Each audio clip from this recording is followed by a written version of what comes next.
Hello, today I'm really pleased to be here with Abi Elphinstone, the author of Dream Snatcher and The Shadow Keeper, who's also currently shortlisted for one of the Books on My Bag Breakthrough Awards. Exciting. Which is super exciting, so congratulations for that. Thank you. But today we are here to talk about Abi's latest project, which is of course the anthology Winter Magic, which you can see here on this lovely Pretty bunting. bunting behind us. Let's just move him.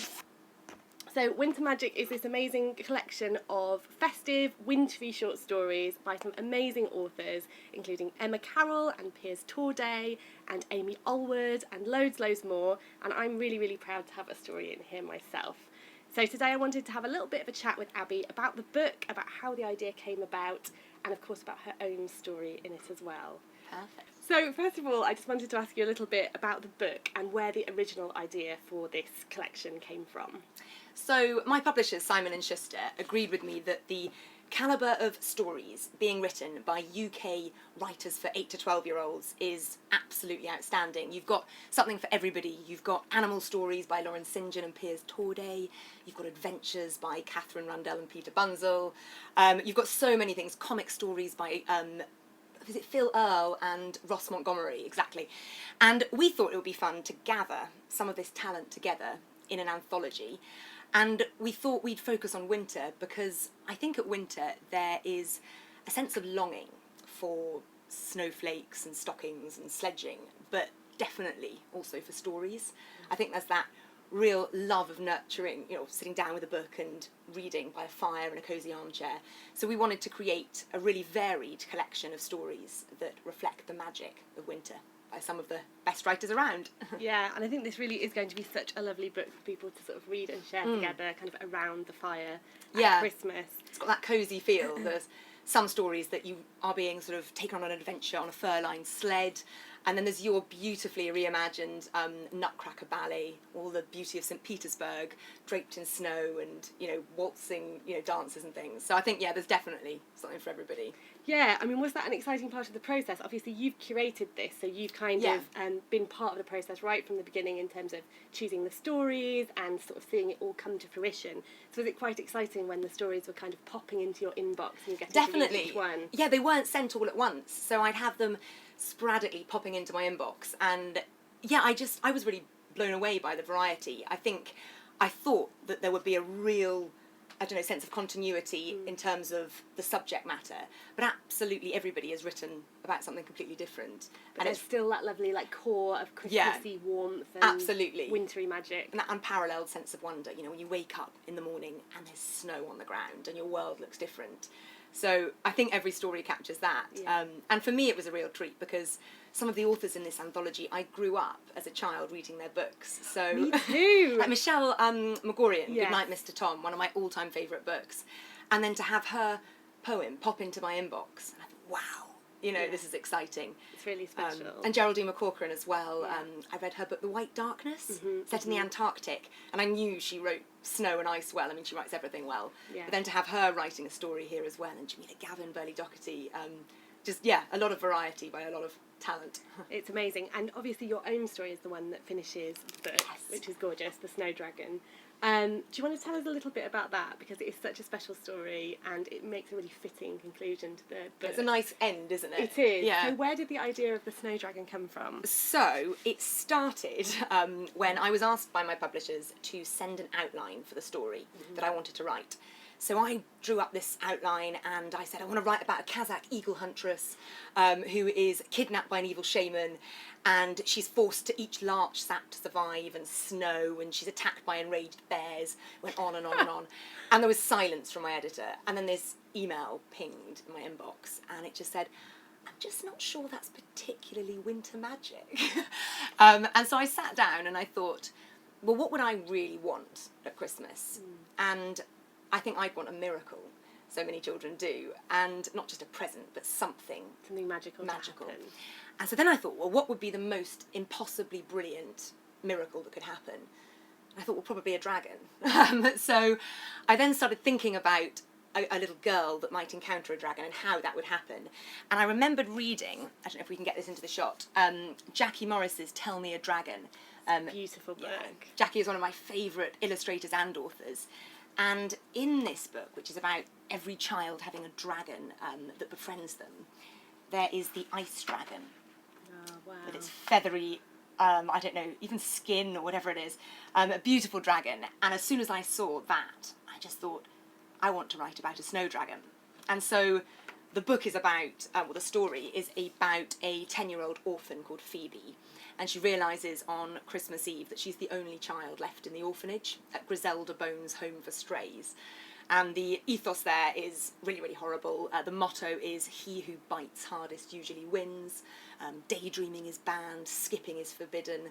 And Phoebe does all of those things and more. And on Christmas Eve, she accidentally invents a word. And branded as a word murderer by Griselda, she's locked in this little kennel. And then on Christmas Eve at night, she dares to hope for a miracle.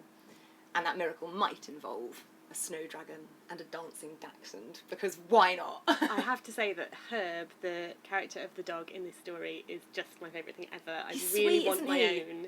Well, all I knew when I said I'm going to write about a dragon, and then I thought of Jackie's dragon, and I had that in my head, and then I just kept seeing a little girl in the scoop of the dragon's neck with a sausage dog. I don't know why. It was a really incongruous image in a way, but actually then I thought, well, this little dog's got to give this girl who's so miserable some sort of happiness. And I thought, well, what would make me happy if I was alone in an orphanage with Griselda Bone? A dancing dog. And so he tries to cheer her up by doing a waltz in the corridor or a samba down the stairs or whatever. So it was a nice balance with Griselda's It's brilliant. evil. And I love Griselda. She's such a brilliant kind of Trench Dalek, Brawley. horrible Yeah, villain. that was fun writing. I wrote slightly for a younger age group, I think. Yeah. And fun going into those almost caricature type villains, Yeah. like Trunchbull. And how did you find in general the experience of writing a short story as opposed to writing a longer children's book? So the pain was over quickly. I found it really exciting, actually. I'd never written a short story before, so this was my first go. And at first, I think I was a bit overwhelmed because I'm used to writing 70,000-word adventure epics, like that kind of thing. And so it was really intimidating, thinking, well, I've only got 8,000 to 10,000 words or whatever we had. So I found that a little bit of a barrier at first, thinking, how do I condense? But once I'd really thought my story through, and I thought, well, I don't need to have loads of subplots and loads of characters. I can scale it down, and I actually scaled the age down slightly. And I thought it was really, really liberating. I don't know about you, but I loved reading short stories as a child, and I used to be a teacher, and I used to read Roald Dahl's short stories, The Landlady and Lamb to the Slaughter. And I love how in short stories you can go dark, but there has to be an overwhelming message of hope or whatever that can carry it through. And so I liked trying to strike that best message of a darkness with this woman who's trying to stamp out childishness and a message of hope. With the snow dragon. With the snow dragon. Yes, of course. Now, I have to also ask you a little bit about The Night Spinner, which is going to be the third and final, am I right? The final book Final of for the Mole's moment. trilogy. Yeah, that doesn't really make sense, but maybe one day I'll revisit. So that's coming out in February. Can you Yeah. give us any hints about what we might expect from The Night Spinner? So the first two books, The Dream Snatcher and The Shadowkeeper, are adventures set firstly in the forest and then down by the sea with secret caves and smugglers. And they're a bunch of children fighting back against this dark magic. And the third book is set up in the northern wilderness. So I've gone to mountains this time. People often say, what comes first, character or plot or setting? And for me, I think it is setting. It's really rooted in the stories I write. So it's an adventure up in the northern wilderness. There are witches. There's a giant called Wallop. Because why not? Brilliant, I love it. What else are there? There are, there's a goblin called Kittle Rumpet. So I was reading all these Scottish folk tales, and there's a rewriting of Rumpelstiltskin, and I love the word Rumpelstiltskin. So fun to say, impossible to write. And the Scottish version of Rumpelstiltskin is about a goblin called Kittle Rumpet. And so I've got my own version of him in these underground tunnels under the moors. But essentially, it's me revisiting my childhood, where I grew up in Scotland. The lochs, the mighty moors, the cairns, the castles on the west coast. And so it really did feel like being 12 again.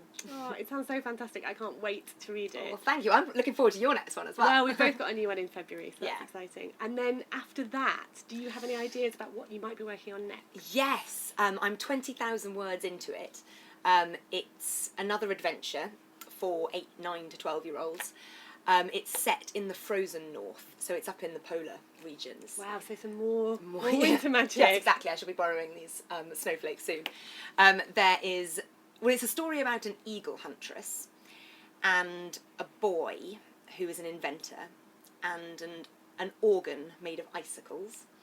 But it's also a story about belonging, even at the very edges of our world.